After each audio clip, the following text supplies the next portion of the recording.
banza umva aka kantu tubone tugire icyo tuvuga mu izina rya Yesu. ariko iyo nakwishyizemo no kumubabasida mvamo nkaza kureba. none se uyu nguyu mwahuriye Ni njye wamugize ko mwahuriye barashaka kunsebya kandi ararangije kumwandika naranamwohereje wamwohereje ku cyiciro iyo hejuru. wamwohereje mu bikize Hasi abasida turabohereza. mwese wamwohereje cyangwa sida Nyine we yaje kumenya ko atari sida arwaye arabireka ibinini, ariko natwe nyine ntitwabireka kumusopanyiriza. mwe mwamuhaye ibinini bya sida cyangwa sida ari weho wabikoze ngo witwa nde Basi tutweretse ko umukenewe natwe tukwereka ko twize. mwese uri umuganga ukaba n'umurozi uri umuganga ukaba n'umurozi Ubuki? uri umuganga ukanaroga byose ukabikora Uzi ngo wamenya wanganiriza abantu neza cyane. reka da umaze imyaka ngaho ubikora Imyaka ni nka 20. umaze imyaka 20 ubikora umaze imyaka 20 ubikora mu kiganga se umazemo imyaka ingahe uvura umaze imyaka ingahe uvura uri mu kazi ko kuvura umaze imyaka ingahe maze nk'imyaka 40 uvura wowe ufite imyaka ingahe mfite 60. ufite abana bangahe Mfite abana 7. Imana iguha umugisha we wumvise iyi message we wumvise aha hantu. Satani afite uburyo bwinshi ari kugenda duhiga. Satani afite uburyo bwinshi yahinduye amayobera, yahinduye ikintu bita inzira yanyuraga yarazihinduye. Yabonye ko twavumbuye amayeri ye, ariko nawe ari gushaka gukoresha abantu bose. Satani ntagitinya kwinjira mu rusengero ngo abantu bamazemo imyaka 30 bamazemo imyaka babandi twumva kuko bamazemo igihe kirekire ntari gutinya kubagira abakozi ngo bakoresha. Akavuga ati runaka sinzamubona, runaka nta kindi kizatuma mugeraho, reka ntume runaka abari umungerera. Agatuma uwo musengana, agatuma uwo muririmbana, agatuma uwo mufatanyije amasengesho, ukagira ngo umuntu n'umukristo, ukagira ngo umuntu n'umunyamasengesho, ariko ari we rurangiza mu itorero. Bantu b'Imana, Satani murabona urwego agezeho, kuba yakubura akakuburira ku rusengero, akakuburira mu rugo iwawe, akajya kugutegera kwa muganga. None Satani ageze naho ari gukoresha abaganga, uwo badashaka bakureho. Mube maso, mwongere ibihe byo gusenga, kuko Satani we intwaro afite niyo kugira ngo itunamure, niyo kugira ngo abantu benshi bagerweho na wa mwuka.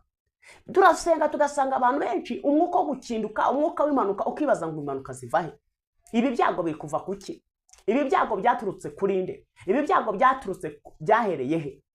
Satani akazana ibyago, Satani akazana amakuba, Satani akazana ikintu bita kunyagwa. Wowe ugahora urebera gusa, ugahora uri muri mana, ariko Satani w'igihe agushakiye akaba kubonye. Satani kugera ku rwego rwo kugushakira mu mazi yo kwa muganga, mu mazi amazi, kugeraho Satani agira abakozi noneho akabagira no mu bantu nk'abo kabo, ku buryo umuntu aba afite misiyo, azi ko ari mu kazi, ariko akaba afite ikintu bita n'imiti itongera. Niba indwara yaranze kugufata, niba urupfu bararwaye rukakwanga, baguteza ibintu by'ibirwara, uba abantu benshi bahora kwa muganga, abandi bakivuza, abandi bakagira ute, indwara urwaye ifitiwe umuti uwo mwanya.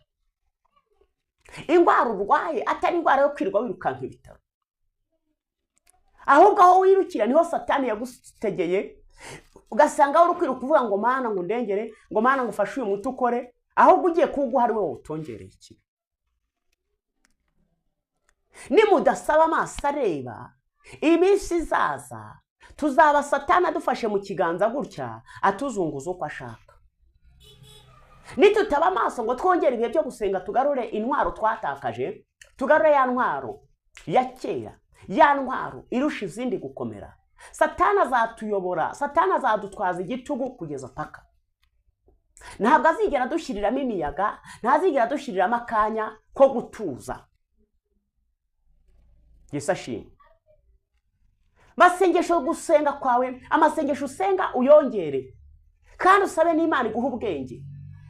Usanga hari igihe umuntu wese ikibazo kimutuguyeho agahita abona umuryanama umugira inama ngo kora iki, akamubwira ati vuza runaka, cyakora runaka batanga agati kakorohereza ubuzima bugasunikwa, ariko ako gati ko kagiye kugushyira habi, ariko kagiye kukwica nabi kakakugeza aho wari waranze kugera. Wowe ukagira ngo ni ubuntu agufitiye cyangwa ni ubushuti mufitanye, ariko afite misiyo yo kuvuga ati igihe nzaba mwegereye hakagira ibimutera nzamurangira aho yifuza, ariko aho ngaho niho hazaguhura. Pawulo yigeze kwandikira Abefeso arababwira mu gice cya 6 ku murongo wa 17 baravuga ngo mwakire agakiza kabe ingofero, mwakire n'inkota y'umwuka ari ryo jambo ry'Imana, musengeshe umwuka iteka mu buryo bwose bwo gusenga no kwinginga, kandi kubw'ibyo mugumye rwose kuba maso, musabira abera bose Imana itugirire neza. Yesu ashimwe. Bantu b'Imana, Pawulo aya magambo yayavuze n'abasa nkaho ari kubwira bariya Befeso, abigisha gutwara intwaro, abigisha gutwara intwaro iruta izindi.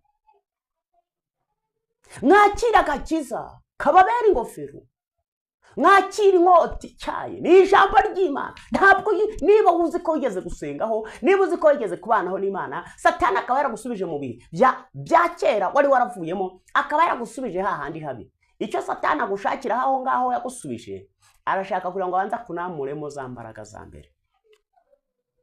Bya bihe bya mbere abanza bigukuremo, ubanza usigara uri igikatsi, usigara utazi Mwami Yesu, usigara utazi kuvuga ngo data wo mu ijuru, za ntwaro zose, inkota icyaye, ijambo ry'Imana, ingofero, umushumi, aleluya, inkoni, ibintu byose abanza bigutware, usigara uhagaze gutyo gusa.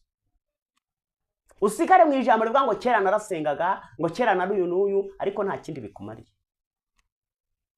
Kuko Satani we misiyo yiwe ari gukoresha abantu tutatinyuka, ari gukoresha abagabo b'ibikwerere, abagore b'ibikwerere, ntabwo ari gutinya, ntari gutinya. Noneho ngubu abantu benshi ari gukoresha, nabo yahaye amavewiti, nabo yahaye amamodoka, nabo yahaye buri kimwe cyose kugira ngo tubutazahuruka mumenya. Ntabwo Satani kiri gukoresha babakene bahingira 1000 bahingira 500. Reka ubu yageze mu bantu arabanza arabakiza, abaha ubushobozi, abaha buri kimwe cyose, ku buryo umuntu muhura akagufasha ati Imana rwose, ati rwose akira, uze kuburyo urashaka uburyo watamira, uje gushaka uburyo waramuka, ukagira ngo ni muha gufitiye, ariko ari muri misiyo. Ari muri misiyo kugira ngo abone uko akugeza pfiyo hasi, kugira ngo abone uko akuribata, kugira ngo abone uko akucucuma, kugira ngo abone uko akubuza amahoro, nuko banza akakwaka intwaro zose. Ariko Pawulo waravuze ngo musenga ubudasiba, mwinginga, musabira abera. Wowe ugifite imbaraga asabira aba bantu Satani yasabye. Ubu hari indwara tumaze iminsi turi kwinginga ngo duzikire, hari ibibazo tumaze iminsi turi gusengera ngo bikire, ariko uwo Satani yateje icyo kibazo ahora ahura na misiyo yiwe, intumwa yiwe bahora bakubitana.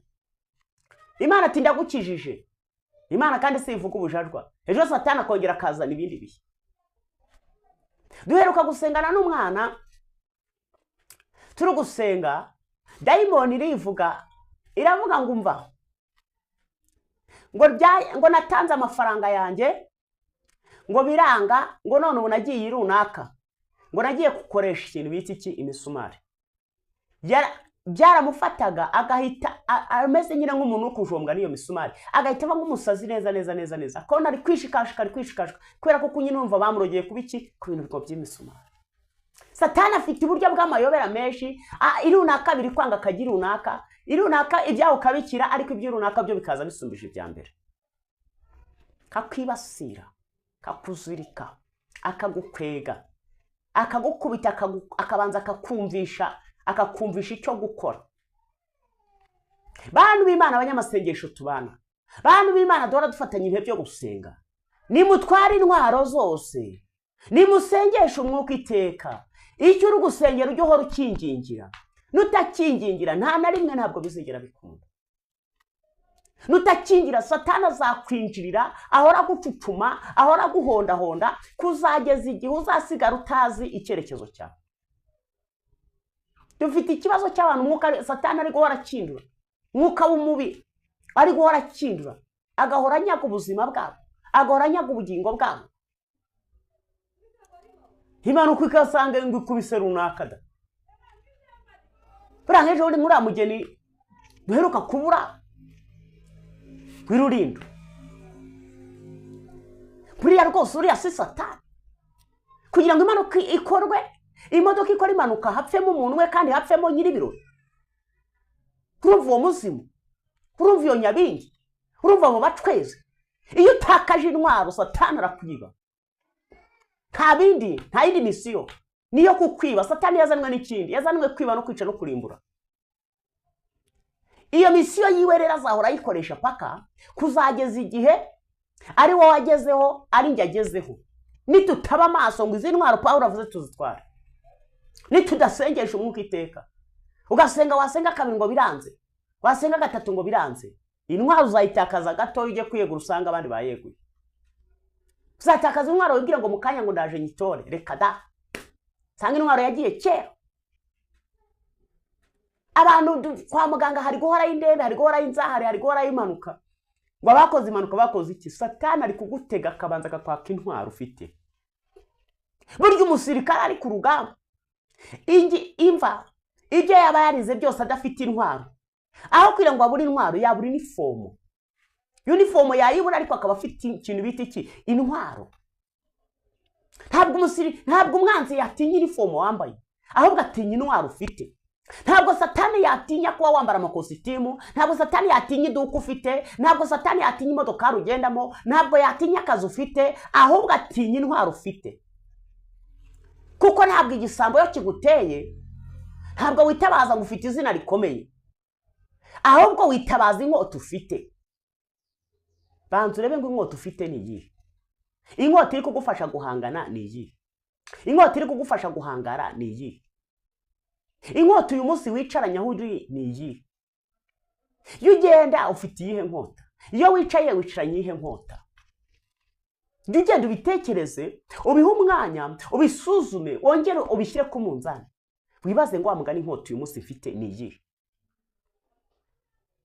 Satani aguteza icyaka ngo kwa muganga, aguteze icyaka ariko kugira ngo akunda kubona. Satani aguteza indwara uyu munsi uri kwivuza indwara zitari mu mubiri, ahubwo indwara watongerewe. Niba gushyira mu byuma basanga urwaye sida, niba gushyira mu byuma basanga urwaye imivuduko, urwaye diabete, urwaye kanseri, urwaye iki? Nta ndwara urwaye, ahubwo ari indwara y'abarozi. Kuko intwaro wayitakare, kuko yatunyazwe intwaro. Ariko shimiye iri jambo, haleluya, mutwara intwaro zose. Intwaro watakaje Yesu ari kukubwira ngo ongera utware intwaro zose.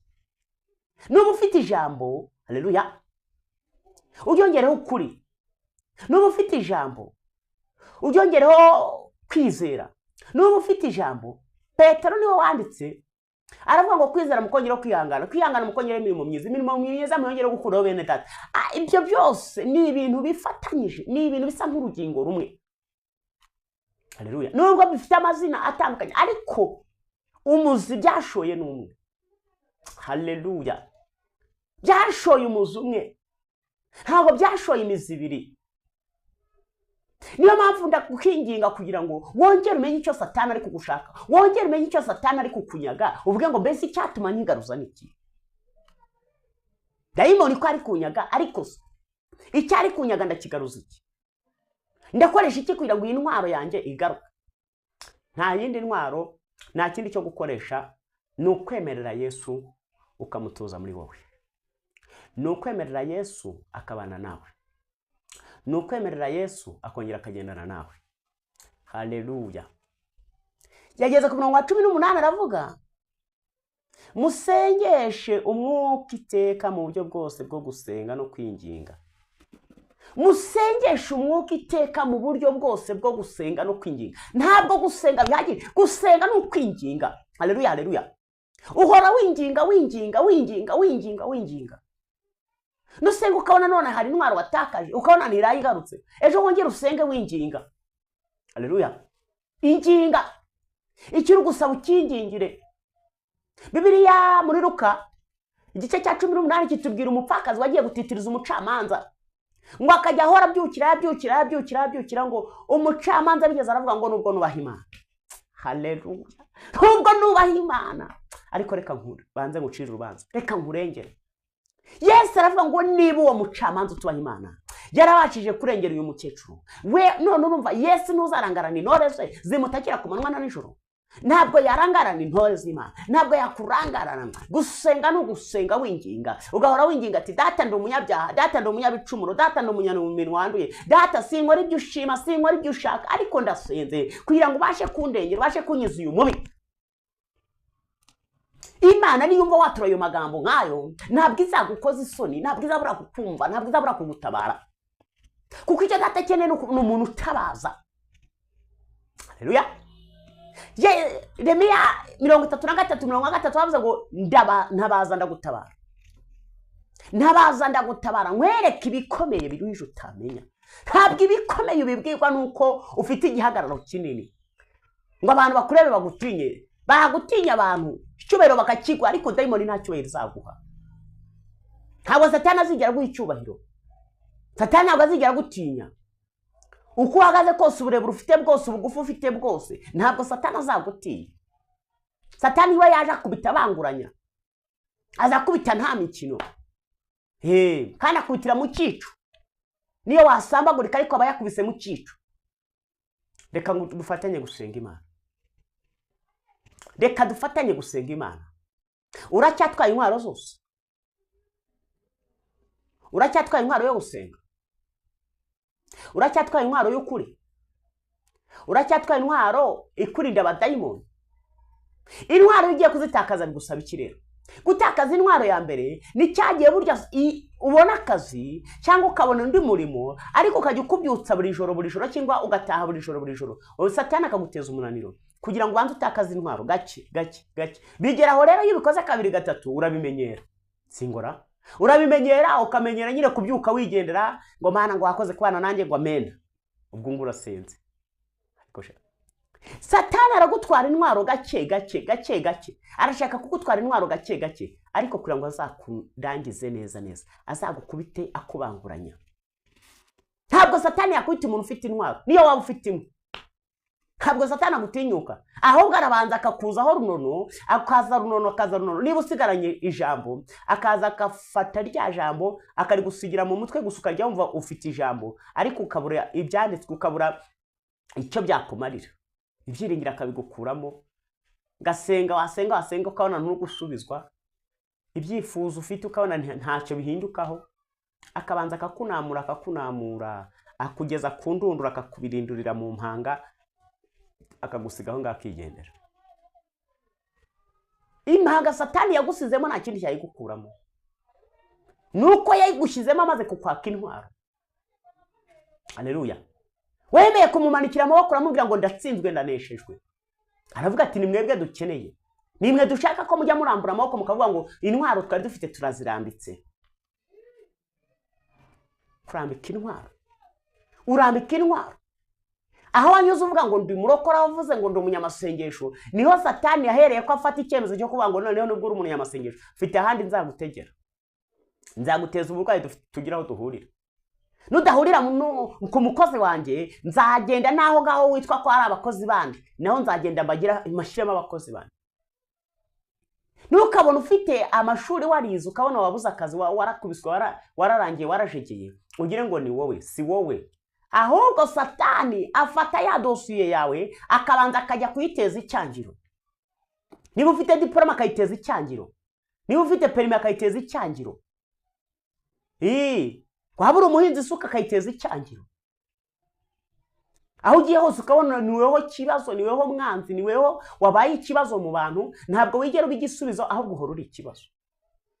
Dosiye yawe akazifata zose akagenda akajugunya mu rwobo.